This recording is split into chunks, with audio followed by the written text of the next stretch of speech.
Pandemi COVID-19 memberikan pembelajaran berharga bagi kita semua untuk lebih aware terhadap kesehatan, terutama ketika terjadi pembatasan aktivitas oleh pemerintah sehingga kita hanya bisa memanfaatkan hal-hal yang ada di lingkungan kita.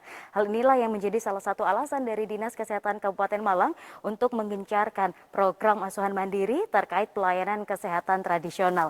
Seperti apa detailnya kita akan bahas dalam program Healthy Lifestyle. Let's be happy and healthy people.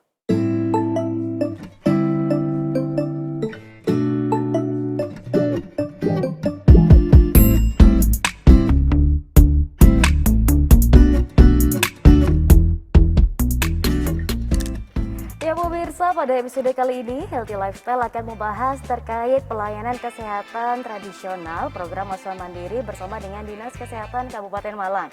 Nah, pada segmen kali ini kita telah hadir narasumber yaitu Bapak Hardoyo SST. Beliau selaku Kepala Seksi Pelayanan Kesehatan Tradisional Dinas Kesehatan Kabupaten Malang. Kita sapa terlebih dahulu. Assalamualaikum Bapak, bagaimana kabarnya hari ini? Waalaikumsalam warahmatullahi wabarakatuh. Baik, sehat luar biasa. Alhamdulillah. Wah, semangat sekali Pak. Nah, berkaitan dengan tema kita hari ini, saya ingin bertanya, sebelum jauh berbicara tentang obat tradisional, kalau saya baca di artikel Pak, Kabupaten Malang ini merupakan wilayah kedua terbesar di Jawa Timur. Jadi kalau ngomongin tipografinya nampaknya ada gunung, ada laut, dan segala macam. Iya. Nah, ini kepentingannya dengan adanya obat tradisional ini bagaimana? Monggo.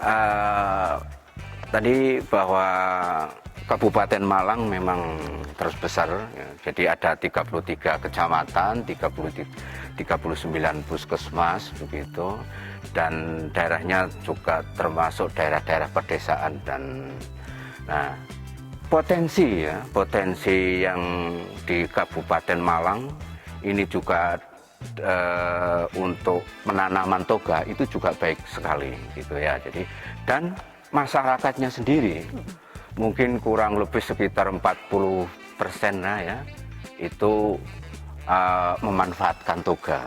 Ini yang peluangnya sebetulnya ini kurang lebih aja ini. Oke, spoiler dulu. Iya, sabar nih pemirsa. Gambaran. Siap. Nah, baik Pak, kami melanjutkan bahwa saat ini kalau kita berbicara tentang teknologi, kemudian secara medis nampaknya sudah luar biasa sangat maju. Lalu apa sih Pak pentingnya adanya obat ataupun pengobatan tradisional, dan ini juga digaungkan oleh pemerintah tidak hanya Kabupaten Malang sendiri. Apakah ada alasan khusus yang menjadikan pemerintah harus menggaungkan kembali pengobatan tradisional? Baik, arah kebijakan kesehatan ya, untuk meningkatkan kesehatan dan mencegah kesakitan, mencegah sakit, serta untuk memberdayakan masyarakat. Salah satunya oleh pelayanan kesehatan tradisional itu. Nah, ya. Ini sesuai dengan peraturan pemerintah ya, 103 tahun 2014 yaitu tentang pelayanan kesehatan tradisional. Di situ pada pasal 70 bahwa masyarakat ya, dapat merawat kesehatannya sendiri dengan memanfaatkan toga. Selain itu juga dikatakan ada keterampilan ya Pak ya. Apakah itu dimaksud seperti pijat tradisional? Di dalam turunan peraturan pemerintah, kemudian Menteri Kesehatan ya dengan Kemenkes ya, peraturan Kemenkes itu nomor 6 tahun 2016 yaitu tentang pengembangan pelayanan kesehatan tradisional melalui asuhan mandiri pemanfaatan toga dan keterampilan. Nah, di sini dijelaskan lebih jelas ada keterampilan. Ya. Dimaksud keterampilan di sini di samping memanfaatkan toga, kita juga bisa memanfaatkan pijet atau akupresur gitu. Jadi dikombinasi betul. Jadi misalkan salah satu aja sakit kepala minum ramuan itu memanfaatkan toga dan juga yang dipijet sebelah mana, sebelah sini Wah, seru nih ya. Jadi walaupun pengobatan tradisional tapi multifungsi Pak ya, yang diminum ada, yang dipijat juga ada. Itu. Siap. Kemudian kalau kita berbicara terkait sasarannya Pak, tadi kan menginginkan masyarakat bisa mandiri. Misalnya ada sakit ringan bisa diobati sendiri. Ini apakah akhirnya memang seluruh lapisan masyarakat juga wajib untuk memiliki tanaman toga dan mempelajari keterampilan ini? Nah, baik, asuhan dengan asuhan mandiri ini, jadi kita itu bisa memelihara, ya, meningkatkan kesehatan, ya, dan mencegah atau mengatasi penyakit-penyakit ringan, nah, dengan cara mandiri, itu dengan pemanfaatan toga dan keterampilan. Jadi kalau hanya sekedar sakit-sakit ringan begitu ya, atau batuk pilek, itu bisa diatasi sendiri ya, oleh individu, oleh keluarga, masyarakat. Ini sasaran ataupun kelompok-kelompok yang ada di masyarakat. Demikian. Oke, baik. Kemudian terkait perkembangannya Pak, sejak peraturan pemerintah hadir tahun 2014 hingga saat ini, setelah COVID hadir juga, apakah ada perkembangan terkait apa saja sih yang harus diketahui masyarakat terkait pengobatan tradisional ini? Pengobatan tradisional dalam hal ini kita batasi dengan empiris ya, ada pelayanan kesehatan tradisional empiris. Jadi pelayanan kesehatan tradisional empiris ini yang para pelaku atau kita sebut penyehat tradisional atau dulu disebut batra begitu. Ini berperan aktif juga ya, para pelaku-pelaku di sisi lain dengan juga kelompok-kelompok asuhan mandiri itu. Nah, untuk saat ini di Kabupaten Malang sudah ada sekitar 88 kelompok asuhan mandiri. 60 ini sudah ditandatangani oleh kepala desa. Jadi sudah kepala desa sudah membentuk itu ya, sekitar 60%. Wah. Ya, jadi kita 60 kelompok ya. Belum 60%, ini 60 kelompok, kurang lebih sekitar 15% lah. Oh, siap. Dan masih terus berjalan Berjalan, mungkin kalau ini 15, 20 sampai 30% lah ke depan tahun 22 atau 23. Amin. Wah, ini semakin seru pembicaraannya. Nah, di segmen berikutnya kita akan mengetahui lebih lanjut terkait tanaman toga ini kira-kira seperti apa dan aku pressure juga bagaimana. Masih bersama dengan Pak Hardoyo. Jangan kemana-mana, tetap di program Healthy Lifestyle.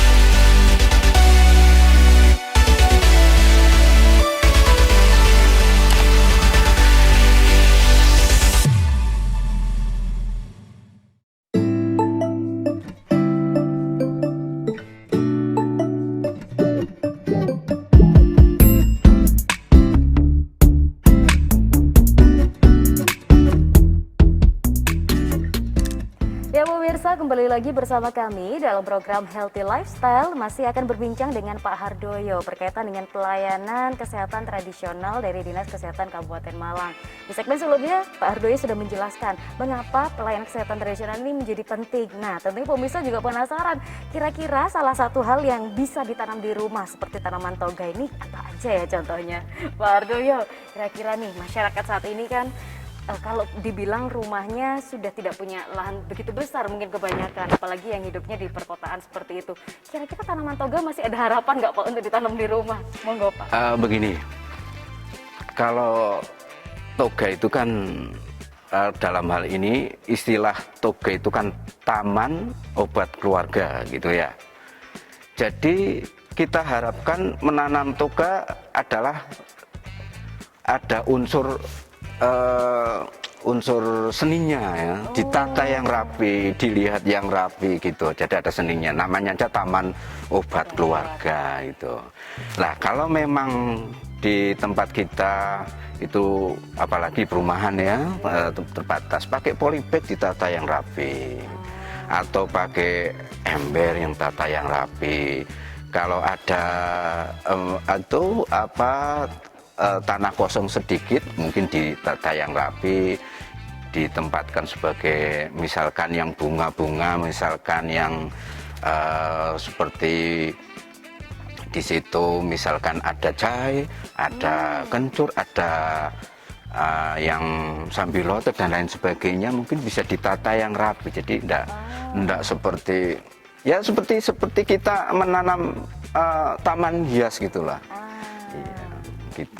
Ya seperti itu misalkan itu contoh. Tadi Bapak sebutkan ada jahe, sambiloto dan sebagainya. Ini selain jadi obat, jadi buat bumbu masak juga bisa berarti Pak? Nah betul, jadi juga bisa untuk bumbu masak, juga untuk obat juga gitu. Multifungsi jadinya ya. Jadi ini satu program tapi bisa untuk berbagai hal. Ini luar biasa. Apalagi ibu-ibu kayaknya langsung praktek Pak ini pemirsa di rumah terkait itu. Nah, kalau kemudian terkait acupressure, mungkin juga banyak pemirsa yang melihat di pemberitaan atau bagaimana ada juga jenis namanya akupuntur. Bedanya apa sih Pak? Untuk acupressure dan akupuntur itu kan, kalau acupressure itu adalah penekanan atau pijet gitu ya di tubuh kita pada titik-titik tertentu. Nah, yang dimaksud di sini adalah titik-titik akupuntur. Jadi sama dengan akupuntur. Kalau akupuntur memakai jarum, kalau acupressure kita pijet-pijet misalkan 33 kali ya, atau minim 30 lah yang dipijet gitu. Seperti misalkan tadi udah saya katakan ada sakit kepala atau kera misalkan, atau pegel-pegel yang dipijet di mana. Jadi prinsipnya tidak ada dipijet semuanya lah. Tergantung keluhannya aja. Kalau pijet semua jadi enak Pak. Iya, jadi enggak. Siap, ini yang kita kembangkan begitu. Baik. Nah, gerakan dari Dinas Kesehatan Kabupaten Malang ini juga ada program asuhan mandiri untuk masyarakat. Ini bagaimana sih Pak tahapannya agar masyarakat mungkin bisa bergabung atau memang ada penunjukan khusus? Silakan Pak.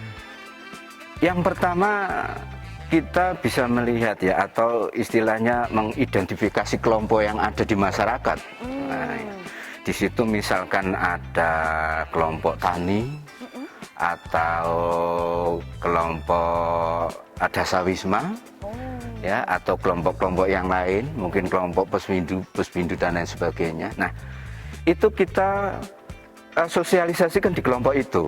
Kita sosialisasikan tentang program kelompok asuhan mandiri itu.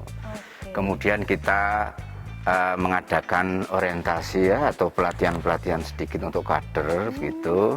Nanti agar kadernya bisa membina atau membentuk kelompok, yang maksudnya kelompok yang tadi udah paling tidak nanti sasarannya ya, binaannya kepala keluarga, mungkin satu kelompok paling tidak kurang lebih 5 sampai 10 kakak gitu, kita ajari cara menanam maupun cara menggunakan atau memanfaatkan gitu. Wah, berarti peran dari Dinas Kesehatan Kabupaten Malang ini juga secara rutin gitu Pak memberikan pelatihan. Kira-kira kalau kita ngomongin durasi berapa kali Pak? Misalnya dalam setahun ada pelatihan seperti ini? Untuk pelatihan-pelatihan ini untuk kabupaten itu adalah dalam 1 tahun itu mungkin kami akan mungkin mengadakan pelatihan 2 kali ya, atau beberapa kali dengan sasaran yang berbeda gitu. Jadi misalkan kemarin kami mengadakan pelatihan untuk petugas ya, atau penanggung jawab pelayanan kesehatan tradisional di puskesmas. Kemudian juga kami melatih kemarin juga melatih PKK ya, anggota PKK Pokja 4 yang membidangi kesehatan, Pokja 3 yang membidangi toga. Kita latih untuk orientasi ini ya, kelompok asuhan mandiri, sehingga nanti beliau-beliau sebagai fasilitator untuk bisa mensosialisasikan, mengajak kader-kader untuk membentuk kelompok asuhan mandiri di desa maupun di kelurahan-kelurahan wilayah tersebut. Biasa. Ya. Terakhir Pak, singkat saja, silakan memberikan pesan untuk masyarakat terkait pelayanan obat tradisional ini. Silahkan. Kepada pemirsa, pendengar UBTV dimanapun berada, di Malang Raya, juga khususnya di Kabupaten Malang, mari kita tetap patuhi protokol kesehatan, ya. Juga menjaga kesehatan dengan olahraga dan gizi seimbang, serta jangan lupa manfaatkanlah toga, ya. Manfaatkan toga. Kalau di rumah ada persediaan suplemen gizi, misalkan vitamin-vitamin, monggo kita gunakan sesuai dengan keperluannya. Demikian, salam untuk semuanya, salam sehat untuk kita. Salam sehat. Baik, terima kasih banyak Pak Hardoyo sudah sharing hari ini. Sehat selalu Pak, dan semoga tetap semangat untuk sharing pada masyarakat terkait pelayanan kesehatan tradisional. Alhamdulillah, terima kasih. Baik pemirsa, kita masih akan berbincang terkait pelayanan kesehatan tradisional, namun bersama dengan influencer. Tapi di segmen berikutnya jangan kemana-mana, tetap di program Healthy Lifestyle.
Kembali lagi bersama kami dalam program Healthy Lifestyle. Nah, pada tema kali ini kita akan membahas mengenai pelayanan kesehatan tradisional program asuhan mandiri bersama dengan narasumber kita kali ini, yaitu Fenska Natasha Olivia yang merupakan Wakil 2 Roro Kabupaten Malang tahun 2018 dan juga Wakil 1 Raki Jawa Timur tahun 2021. Kita sapa terlebih dahulu. Halo Fenska, bagaimana kabarnya hari ini? Kabarnya alhamdulillah baik, luar biasa Mbak. Baik, alhamdulillah. Nah, kita mau ngobrol-ngobrol santai nih berkaitan tentang pelayanan kesehatan tradisional yang lagi gencar dilakukan oleh pemerintah Indonesia. Nah, khususnya di Kabupaten Malang. Jadi kalau ngomongin pelayanan kesehatan itu tidak terlepas dari kita nanam-nanam tanaman obat, sama juga ada yang berkaitan sama kayak pijet nih. Kalau kita nyebutnya acupressure, tapi pijetnya yang nggak sembarangan, yang memang di titik-titik tertentu. Nah, Fenska pernah nggak sih ngalamin pijet seperti itu atau mungkin nanam di rumah terkait obat-obatan tradisional? Silahkan. Kalau ngomongin soal pijat tradisional ya Mbak, itu merupakan hal yang menjadi favorit saya. Gitu. Karena memang pijat tradisional sendiri ini juga memang sudah menjadi ciri khasnya kita sebagai warga Indonesia gitu ya Mbak, dipijat secara tradisional yang pasti di titik-titik tertentu oleh mereka-mereka yang pastinya sudah paham mengenai bagaimana pijat tradisional yang baik gitu. Kalau nanam sendiri nih Mbak, nah kebetulan juga pernah waktu itu di rumah nenek, kebetulan ini nanam temulawak dan juga lidah buaya, dan ternyata manfaatnya luar biasa sekali. Karena juga ketika kita menanam sendiri, ini hasilnya juga bisa kita manfaatkan sendiri untuk obat-obat atau jamu tradisional. Fenska biasanya kalau pijet setelah aktivitas seperti apa, atau mungkin rutin, misalnya sebulan sekali atau gimana nih?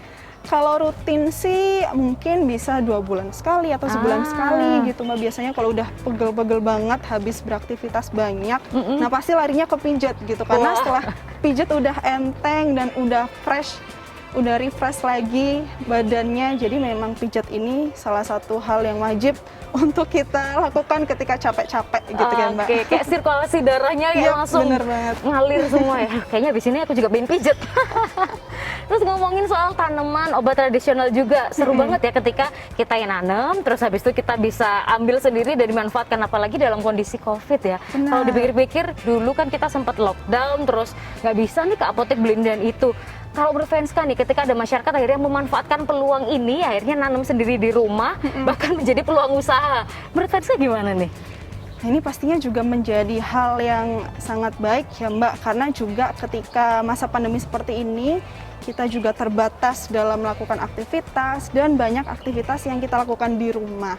Nah, pastinya ketika banyak aktivitas di rumah, banyak waktu di rumah bersama keluarga, nah ini juga harus kita manfaatkan dengan hal-hal yang lebih positif, salah satunya dengan menanam tanaman-tanaman untuk jamu tradisional seperti itu ya Mbak, karena juga manfaatnya luar biasa sekali gitu ketika kita sakit, mungkin batuk atau mungkin ada sakit lambung gitu, karena mama saya sendiri nih Mbak, itu tiap pagi selalu mengkonsumsi air rebusan temulawak. Dan memang itu efektif sekali untuk meredakan sakit lambung, dan udah nggak pernah minum obat dokter lagi. Jadi hanya dengan temulawak tuh udah alhamdulillah udah sangat-sangat mendingan gitu. Jadi lifestyle ya, Betul, lifestyle-nya betul ke arah kesehatan, luar biasa nih. Oke, nah ini berkaitan sama hal itu juga. Menurut pandangan Venska nih, berkaitan tentang efektivitas dari tanaman tradisional dan juga efektivitas obat medis. Menurut Venska lebih efektif yang mana nih? Tentunya obat medis dan juga obat tradisional itu cukup berbeda ya Mbak, dan memang tidak semua obat tradisional itu mampu menyelesaikan penyakit atau masalah kesehatan, terutama untuk penyakit-penyakit yang mungkin memang harus membutuhkan tenaga medis atau obat medis gitu. Jadi memang selagi dapat ditangani atau dapat kita selesaikan dengan obat-obat atau bahan-bahan tradisional atau bahan alami, alangkah baiknya untuk kita menggunakan itu sebelum kita menggunakan tenaga medis atau obat medis. Oke, gitu. jadi sifatnya preventif dulu ya. Betul. Sebelum sakit yang parah banget, kalau bisa healthy lifestyle seperti maunya Venska, kenapa enggak? Bisa dicoba. Terus yang menarik nih, kalau kita baca-baca artikel, ternyata masyarakat setelah pandemi tidak hanya memanfaatkan obat-obat tradisional untuk dikonsumsi dalam kegiatan sehari-hari, tapi makin kreatif dibuat sesuatu hal, misalnya es krim temulawak lah, es krim lidah buaya, kayak gitu-gitu. Gimana nih menurut Venska? Malah jadi peluang usaha baru. Yap, benar banget Mbak. Ketika kita juga harus mengambil hikmah dari pandemi ini ya Mbak, karena justru kita menjadi pribadi yang lebih kreatif gitu. Salah satunya tadi dengan munculnya es krim temulawak, es krim lidah buaya, juga bahkan ada juga ini Mbak ya, yang jamu itu sudah dalam bentuk serbuk. Nah, jadi sudah dapat kita bawa kemana-mana dan dapat kita nikmati kapan saja. Gitu. Jadi saat ini sudah nggak susah lagi untuk dapat mengkonsumsi bahan-bahan alami atau obat tradisional, karena sudah banyak kemasan-kemasan yang lebih efisien dan lebih simpel untuk kita konsumsi. Oke, gitu. baik. Nah, berkaitan dengan tanam menanam dan lain sebagainya, ini juga kan harus berkaitan dengan kebiasaan. Nampaknya belum semua orang ini mau dan tergerak seperti itu. Kira-kira nih, bagaimana nih peran Venska sebagai influencer untuk mengajak teman-teman yang lainnya, khususnya di Kabupaten Malang, untuk sama-sama yuk kita punya tanaman toge di rumah, kira-kira gitu. Silakan. Ya, tentunya juga saat ini kita sebagai generasi muda nih yang memiliki sosial media harus kita manfaatkan juga gitu, terutama di era pandemi seperti saat ini, yang mana jamu-jamu tradisional, tanaman-tanaman tradisional alami itu sangat gemar untuk dapat ditanam dan juga dikonsumsi gitu. Jadi alangkah baiknya juga kita sebagai generasi muda juga ikut menanam di rumah, melestarikannya juga, karena memang Indonesia juga terkenal dengan rempah-rempahnya begitu ya Mbak. Jadi ketika kita bisa memanfaatkannya juga, harapannya juga itu juga nanti bisa menumbuhkan UMKM baru, menumbuhkan produk baru yang nantinya juga dapat tidak hanya membuat kita sehat, tetapi juga dapat menumbuhkan ekonomi nantinya di sekitar lingkungan kita, seperti itu. Oke, wah luar biasa ya. Pesan terakhir ini semoga selalu diingat oleh pemirsa UBTV dan juga khususnya masyarakat Kabupaten Malang untuk semakin menggencarkan tanaman-tanaman toga yang ada di rumah. Siapa tahu tidak hanya sehat, tapi kantong juga ketebel nih ya, Yes, karena ada benar peluang banget. usaha baru. Baik. Pemirsa, tak terasa 30 menit sudah kita berbincang hari ini terkait pelayanan kesehatan tradisional dalam program Asuhan Mandiri. Saya Khairunisa beserta seluruh kru yang bertugas mohon pamit undur diri. Terima kasih atas kebersamaan Anda dan sampai jumpa.